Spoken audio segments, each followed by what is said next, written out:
잘 알고 있는 이집트 왕자였던 모세가 이스라엘을 이제 이집트로부터 출애굽시키는데 지도자로서 활동하기 시작합니다. 그리고 이제 광야 생활의 40년간의 그 생활을 모세가 이스라엘 백성과 함께하고 바톤을 누구에게 넘겨줬을까요? 바톤을 여호수아에게 넘겨준 거죠. 자, 이제 여호수아가 이 바톤을 들고 이스라엘 백성을 가나안으로 진입하는 데에 정복 전쟁을 치르게 됩니다. 첫 번째 정복 전쟁이 무엇이었을까요? 요단강을 건너서 여리고성을 무너뜨리는 거였어요. 첫 번째 전쟁이니까 가슴에 얼마나 많은 설레임, 부담감, 두려움, 얼마나 많은 그런 큰 짐과 같은 그러한 책임감, 그렇게 그 가슴을 꽉 메웠을 것입니다. 그러면 그럴수록 이 여호수아는 어떻게 했을까요? 아주 하나님께서 원하시는 그 매뉴얼에 따라서 숨 쉬는 것조차도 들숨을 언제 쉬고 날숨을 언제 쉬어야 되는지 숨 쉬는 것조차도 다 하나님의 매뉴얼대로 따라하기 시작합니다. 그래서 굉장한 쾌거를 이루죠. 승리를 이루는 거죠. 많은 군사력 그리고 훈련된 군사들이 있었던 것이 아님에도 불구하고 요단을 건너서 어디를 여리고성을 무너뜨리는 전쟁에 이기게 됩니다. 자, 이번에 첫 번째 단추를 잘 이제 끼우기 시작한 여호수아는 어깨에 양쪽에 큰 자부심 그리고 할 수 있다는 그런 어떤 자긍심, 그런 자긍심으로 두 번째 전쟁을 준비해요. 두 번째 전쟁의 장소는 어디였을까요? 오늘 함께 읽은 여호수아 7장은 아이성이라고 이야기합니다. 자, 아이성을 또 통과해야 되는 그런 이스라엘 사람들은 마치 여리고성을 무너뜨린 이스라엘처럼 동일하게 그렇게 아이성에 정탐꾼을 보냈어요. 도대체 아이성의 지리적인 위치는 어떤지, 어떤 사람들이 살고 있는지, 그리고 몇 명이나 살고 있고 어느 정도 훈련된 군사력이 있는지 그것을 살펴보기 위해서 정탐꾼을 보냅니다. 자, 이제 정탐꾼이 다녀왔어요. 어떻게 이야기할까요? 우리가 읽지는 않았지만 3절에 보니까 여호수아기 그 정탐꾼들이 이야기합니다. 백성이 다 올라갈 필요가 없습니다. 너무 소수들이 살고 있고 별로 군사력이 잘 갖추어진 그러한 사람들은 아닌 것 같습니다. 그래서 우리들 중에 3,000명쯤 이렇게 얘기합니다. 3,000명쯤 올라가면 거뜬히 해낼 것 같습니다. 얘기합니다. 3,000명이라는 것은 3,000명으로 잡았을 때 1,000명, 3,000명이라는 건 1,000명의 차이예요. 그러면 3,000명으로 잡았을 때는 3분의 1. 그리고 2,000명으로 잡았을 때는 2분의 1에 해당하는 그러한 숫자입니다.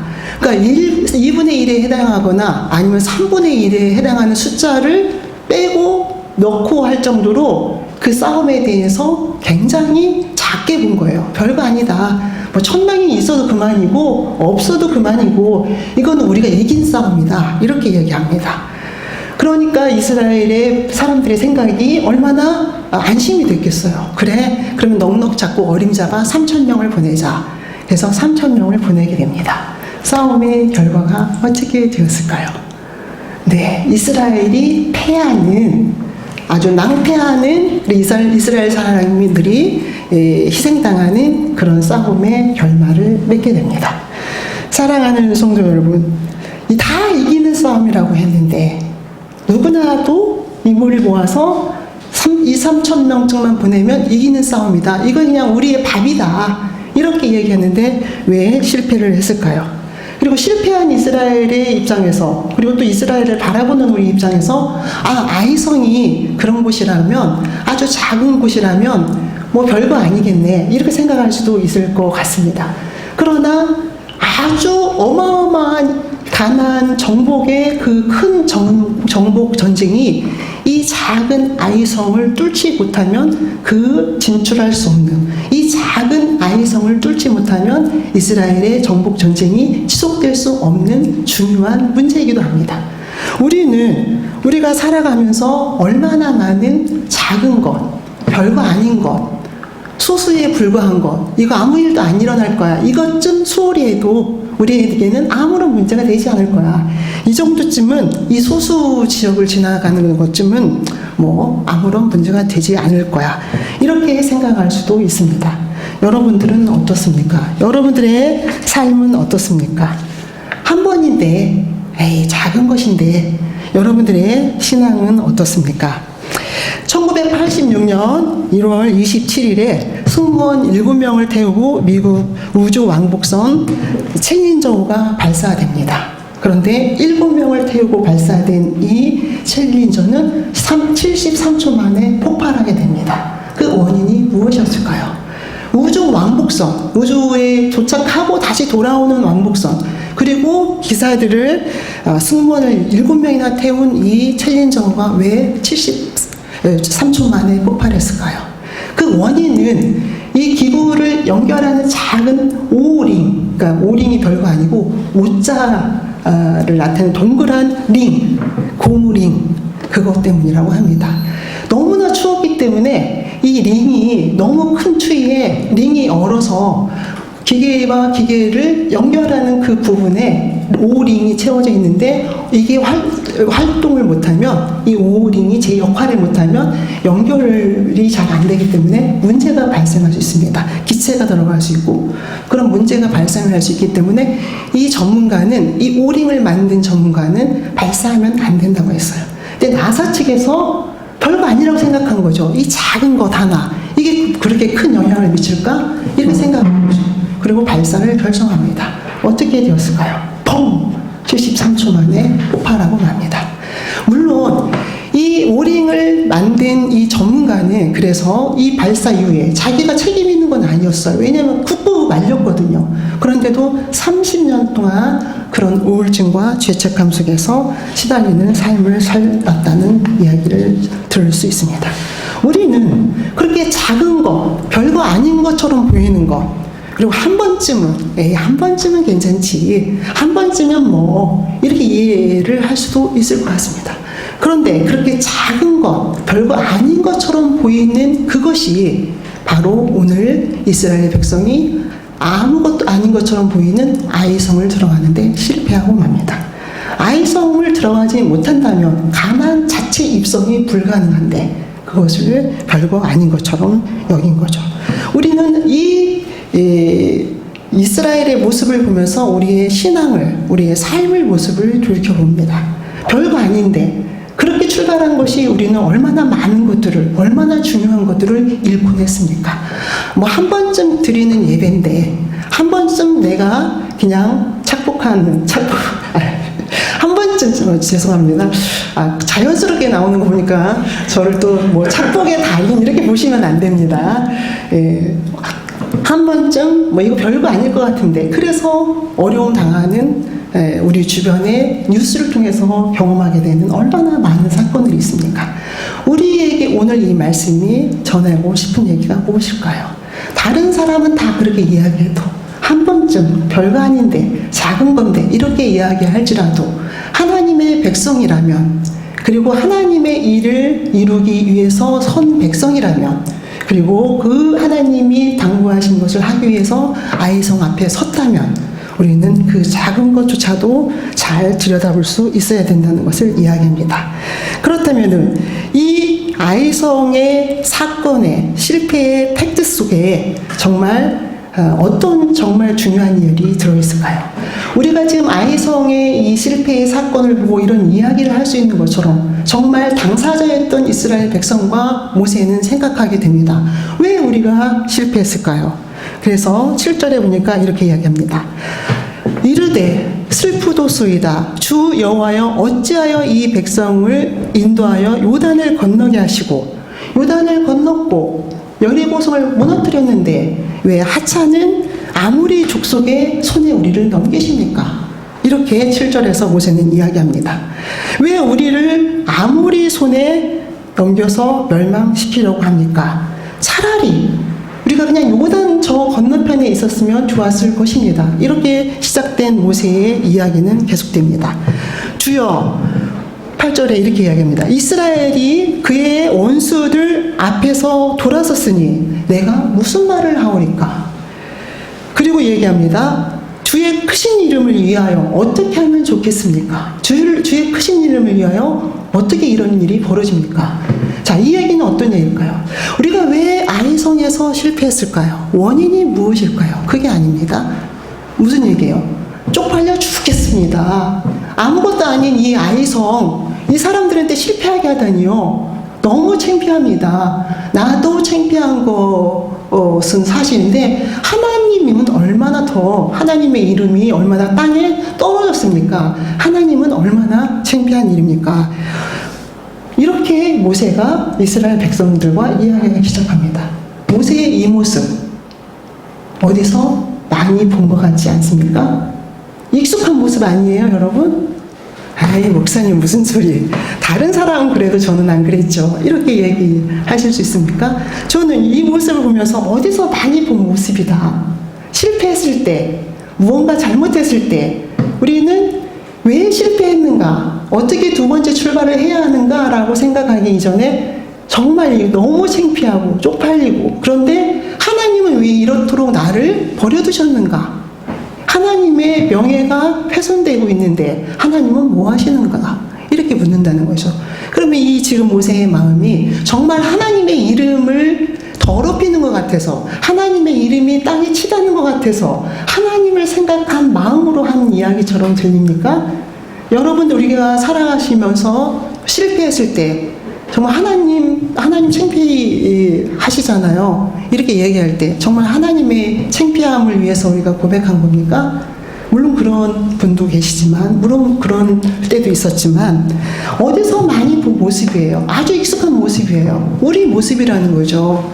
우리가 어떤 원인에 의해서 실패했을 때, 어떤 원인에 의해서 실패의 시간을 가질 때 우리는 늘 그런 생각을 한다는 거. 아, 너무 창피해.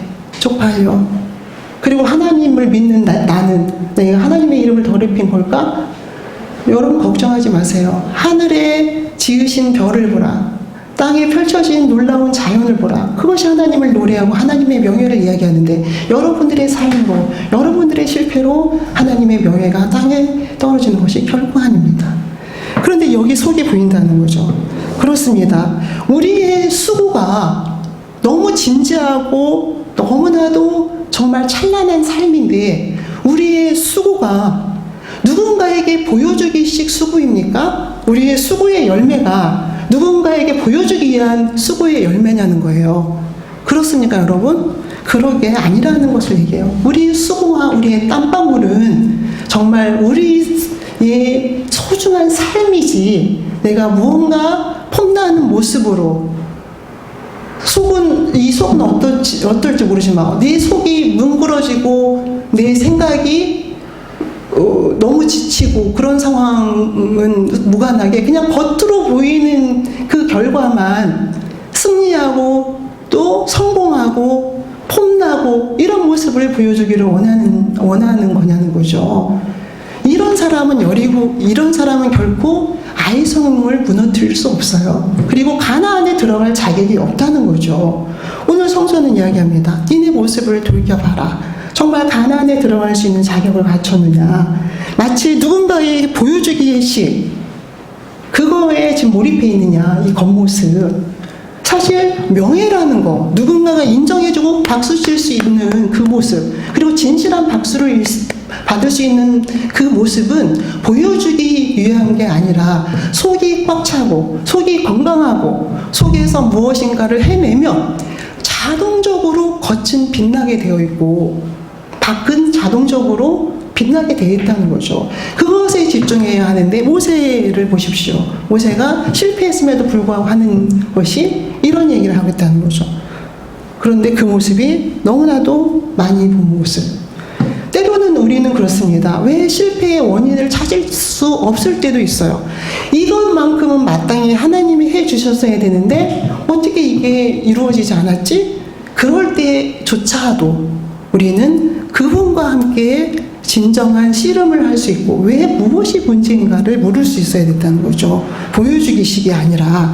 자, 이런 모습을 보신 하나님의 반응이 바로 13절에 11절에 나타납니다. 지금 우리가 전쟁에 대한 이스라엘 백성이 모세와 함께 왜 아이성을 실패했을까? 다 이긴 싸움이었는데 무슨 일이 벌어진 것일까? 라고 질문하고 하나님을 향해서 이렇게 핏대를 올리는 이 모습에 하나님은 이렇게 대답합니다. 여호와께서 여호수아에게 이르시되 일어나라. 어찌하여 이렇게 엎드렸느냐? 그러면서 그 원인에 대한 얘기를 이야기합니다. 이스라엘이 범죄하여 내가 그들에게 명령한 나의 언약을 지켰으며 또한 그들이 온전히 바친 물건을 가져가고 도둑질하고 속이고 그것을 그들의 물건 가운데 두었느니라. 만약에 이 온전히 바친 물건을 너희들이 가져갔는데 이것을 다시 가져오지 않는다면 나는 결코 이제 앞으로 두 번째 있을 두 번째 싸움에 너희와 같이 할 수 없다. 이렇게 하나님이 경고합니다. 무슨 얘기일까요? 아니 전쟁의 상황에서 하나님이 11절에서 하는 이야기는 너희가 범죄하였고 그리고 명령한 언약을 어겼으며 온전히 바친 물건을 가져가고 도둑질하고 그리고 속였다는 얘기를 해요.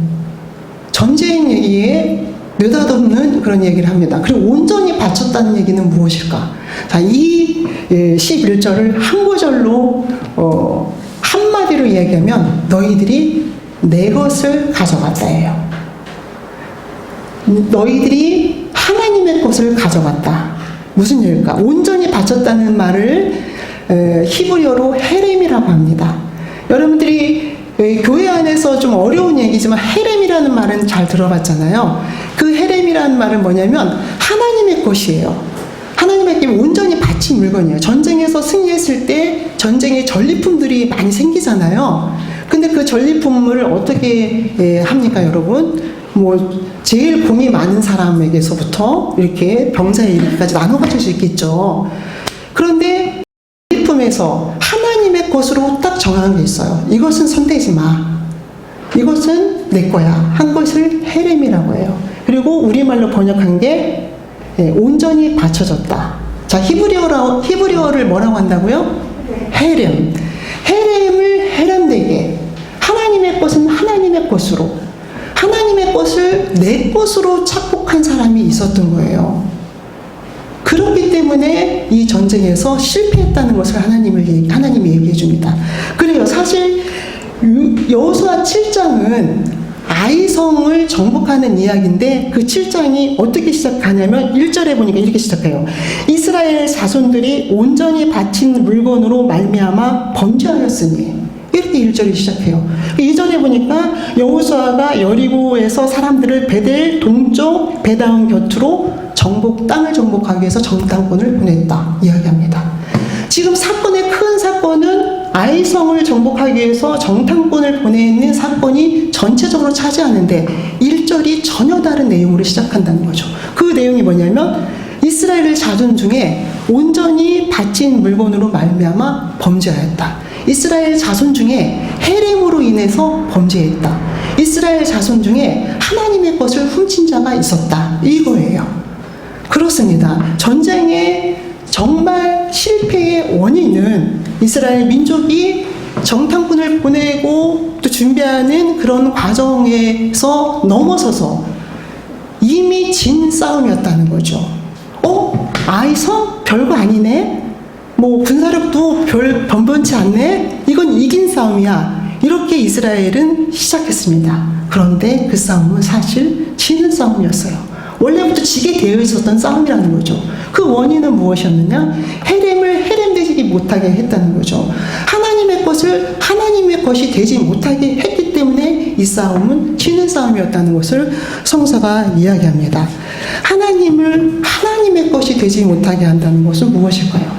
사랑하는 성도 여러분, 우리는 누가 지었을까요? 하나님이 지으셨어요. 그리고 우리는 하나님이 우리를 통해서 영광을 받기를 원한다는 거죠. 우리는 그분에게 예배하는 존재로 살아가고 그분의 것으로 드릴 수 있는 그러한 인격체라는 거예요. 그런데 그런 존재로 살아가지 못할 때에 우리는 아이성의 싸움에는 실패하게 되었다는 것을 이야기합니다. 사랑하는 성도 여러분, 여러분들은 그 아이성 사람들 얘기지, 아이성 싸움을 하려는 이스라엘 사람들의 얘기지, 이렇게 여러분들 자신 있게 말할 수 있습니까?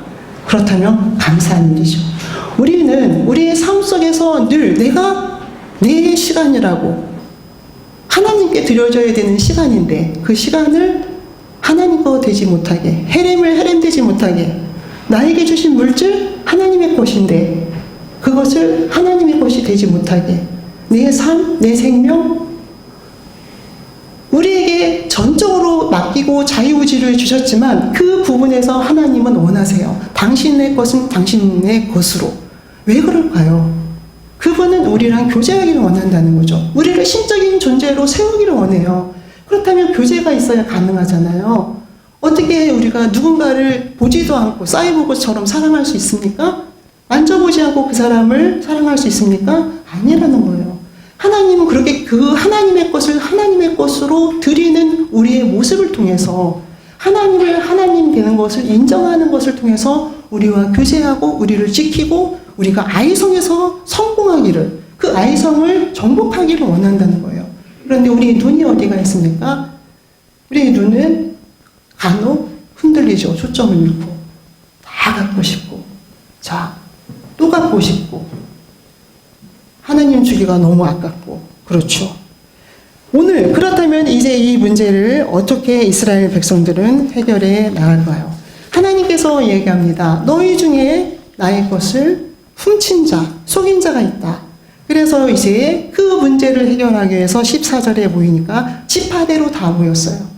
12지파를 다 모이게 하고 그 지파 중에서 한 지파를 딱 뽑은 거죠. 그리고 뽑힌 지파가 족속대로 나왔고, 그 족속 중에서 가족이 나왔고, 그 가족에서 남자들이 나왔어요. 그 남자들 중에서 정말 진짜로 그 헬렘되게 하지 못한, 하나님의 것을 하나님의 것으로 하지 않은 그 인물이 이제 뽑힌 거죠. 그 인물이 속출된 거죠. 누구일까요? 그의 이름이 성은 이름은 아간이었습니다. 네, 히브리식으로는 아간이고 우리식으로는 성은 이름은 간이겠죠. 아간이 뽑히게 됩니다. 속출되게 된 거죠. 그리고 그가 노력한 물건을 이야기합니다. 21절에 보니까 시날산의 아름다운 외투 한 벌과 은 200세겔과 그리고 그 무게가 50세겔이 되는 금덩이 하나를 보고 탐내어 가져갔습니다. 하나님의 것을 헬렘되게 하지 못하고 탐내어 가져간 이 아간. 그래서 이스라엘 온 족속이 그냥 껌과 같은 아이성 정복에서 실패하는 것을 우리는 보게 됩니다. 사랑하는 성도 여러분, 이 사건이 오늘 우리에게 이야기하는 것이 무엇일까요? 만약에 정말 이건 다 이기는 싸움이야, 별거 아니야 라고 생각하는 그것조차도 원래 치는 싸움이었다는 거. 왜? 하나님의 것을 주머니에 넣어버린 아간, 헬렘되지 못하게 한 아간의 모습 속에서 우리는 그것을 보게 됩니다. 그렇습니다. 우리의 인생의 중대한 싸움, 그리고 또 이건 우리의 껌이야, 이길 것 같은 싸움. 그럼에도 불구하고 우리는 우리의 삶을 잘 들여다봐야 되는 거죠. 하나님의 것을 하나님의 것이 되게 했는가? 헬렘되게 했는가? 이것을 돌아보게 됩니다. 그런데 이 사건의 또 하나의 중요한 의미는, 12지파 중에서, 그리고 족속 중에서, 그리고 가정 중에서, 남자 중에서 한 사람이 저지른 범죄가 왜 가정과 족속과 지파와 이스라엘이 멸망할 수밖에 없었을까? 이것은 또 우리에게 어떤 의미를 주는가? 한 사람의 범죄로 왜 우리 전체의 이스라엘 공동체가 이렇게 위기에 처하게 되어야 하는가? 사랑하는 성도 여러분, 우리는 본래 우리를 지었을 때 본래 그 최초의 시간부터 우리는 혼자 있는 인간이 아니었어요. 우리는 늘 같이 있어야 합니다. 성서적인 인간이 그래요. 그런데 성서적인 인간만 그러느냐? 그렇지는 않습니다. 사회로 나아가서 인간론에서 봐도 사람은 사회적 동물이라고 했어요. 함께 하는 그러한 인간론. 성서는 태초부터 함께 했어요. 하나님과 함께 했고, 그리고 홀로 독점하는 것이 좋지 못하다고 하셨고, 우리는 나만 잘하면 돼. 나만 하나님의 것을 하나님의 것으로 헤렘을 헤렘되게 하면 돼. 이게 첫 번째 생각일 수 있겠지만 거기에서 멈추지 않고 더 나아가야 된다는 거죠. 나는 홀로 사는 것이 아니라 나는 가정 공동체에 속해 있고, 나는 혼자 신앙생활을 하는 게 아니라 교회 공동체에 속해 있고, 나는 홀로 살아가는 것이 아니라 나라 공동체에 속해 있고, 그리고 지금 우리가 현대의 가장 큰 위기라고 생각하는 기후의 변화, 이거는 글로벌적인 그런 공동체입니다. 내 하나만 잘하면 살 수가 없어요. 나 하나 잘하면 나만 잘하면 되지, 내가 잘 살 수 있지. 그렇지 않습니다. 모든 것이 운명 공동체라는 거죠. 우리는 글로벌적인 그런 공동체를 떠나서 내 가정, 내 교회 공동체에서 내가 잘해야 하고, 그리고 나 하나 잘하는 것으로 이것이 건강한 것은 아니라는 거죠. 운명 공동체이기 때문에 내 가족의 누군가가 헤렘을 헤렘되게 하지 못하게 하고 있는가? 하나님의 것을 하나님의 것으로 하지 못하고 있는가? 내 교회 공동체가 그런가? 나는 그런데. 또 내가 그러지 못하면 내 교회 공동체, 내 가정 공동체에 브레이크가 건다는 거, 치는 싸움밖에 할 수 없다는 거, 그것을 우리는 인지해야 합니다. 그것을 우리는 강하게 고백해야 해요. 그게 우리 성서적인 인간이라는 거죠. 그리고 오늘 이 아이성의 사건을 통해서 이야기합니다. 사랑하는 성도 여러분, 왜 나는 잘했는데 나만 잘하면 되는 거 아니었어? 아니에요. 나도 잘하고 내 가족도 잘하고, 나도 잘하고 내 교회 공동체도 건강하고, 함께 부지런히 나에게만 집중되어 있는 시선이 내 가정 공동체로, 그리고 내 교회 공동체로, 그리고 내 마을 공동체로, 내 사회 공동체로 나아가야 된다는 것을 오늘 성서는 이야기합니다. 우리는 오늘 이 아이성의 사건 속에서 하나님이 우리에게 이야기해 주는 것은, 물론 그렇게 지금 말씀하시는 그 전체의 중요한 그 주제는 하나님의 것은 하나님의 것이 되게, 거기서 출발한다면 우리는 아이성의 그 작은 성에서부터 여리고 성과 같은 그런 큰 성, 그리고 앞으로 펼쳐질 그 큰 장대한 장엄한 정복 전쟁에서 승리할 수 있다는 것을 이야기합니다. 하나님은 이 초반부의 이스라엘 백성에게 학습시키기를 원해요. 교육시키기를 원해요. 가르치기를 원해요. 하나님의 것을 하나님의 것이 되게 해야만이 너희가 이 가나안 전체의 정복 전쟁에서 이길 수 있다 이야기합니다. 사랑하는 성도 여러분, 8장 이후에 아이성 이야기가 계속해서 진행됩니다. 오늘 이 7장의 아이성 이야기가 여러분들에게 어떠한 말씀을 하나님께서 하시고자 원하는 것일까요? 여러분들의 삶 속에서 그렇게 헤렘을 헤렘되게 하시는 저와 여러분, 그래서 아이성을 거뜬히 정복하고도 남을 수 있는, 그리고 앞으로 대장정에서 그렇게 학습된 우리는 승리의 승전말을 부를 수 있는 저와 여러분이 되시기를 축원합니다. 기도하시겠습니다.